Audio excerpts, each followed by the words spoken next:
건진법사 게이트를 수사 중이던 검찰은 지난해 12월 진성배 씨 은신처에서 1억 5천만 원의 현금을 발견했습니다.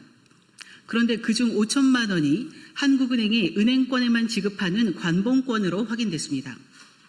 개인이 소지하기 어려운 관봉권이 왜 전시집에 있었는지는 그 자체로 수사의 핵심입니다.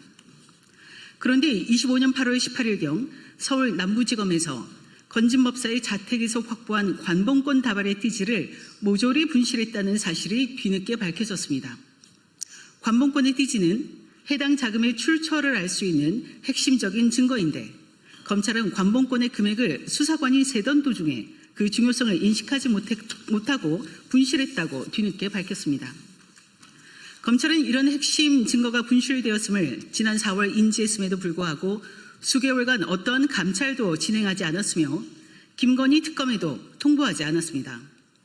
결국 이 띠지 분실로 인해 해당 관봉권의 출처를 파악할 수 없게 됐습니다. 이 사실은 지휘계통을 거쳐 검찰 상부에 보고됐지만 규정에 따른 감찰은 이루어지지 않았습니다. 당시 남부지검 수뇌부가 일단 문제 삼지 말고 넘어가자고 했다는 것입니다. 검찰은 또한 김건희 특검에도 관련 사실을 알리지 않았습니다. 자금줄을 추적하지 못했으면서도 해당 돈다발은 건진법사와 통일교관, 유착과는 관계가 없다고 결론짓고 특검에 이첩하지 않은 것입니다. 띠지 분실 사건 당시 서울 남부지검장은 대표적인 친윤검사로 꼽히는 신흥석 전 검사장이었습니다.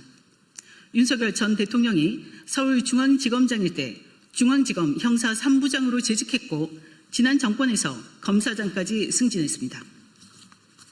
해당 사건은 대검찰청에도 보고됐지만 대검은 남부지검의 뜻대로 감찰 지시를 하지 않았습니다. 조직적인 사건 은폐가 있었던 것입니다. 검찰이 띠지를 분실했다는 지난해 12월은 윤석열 내란수계가 불법 계엄으로 친위 쿠데타를 진행하고 대통령 관저로 도주하여 수사기관의 체포에 불법적으로 저항하던 시기입니다. 검찰은 윤석열의 구속 취소 결정에 즉시 항고를 포기하여 내란 수계의 탈옥을 돕기도 하였습니다. 이러한 검찰의 행태를 볼 때 윤석열을 지키는 것이 검찰 조직이 사는 것이라고 판단하여 건진법사 게이트의 스모킹건인 관봉권 띠지를 조직적으로 은폐한 것은 아닌지 합리적으로 의심이 되는 바입니다. 공수처는 이와 같은 검찰의 직무유기, 증거인멸 혐의에 대해서 신속하게 수사해 주시기 바랍니다.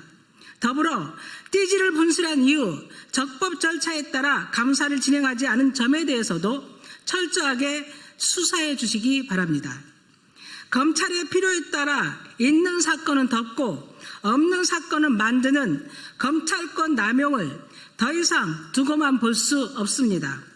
범죄 집단이나 다름없는 검찰은 해체되어야 마땅합니다.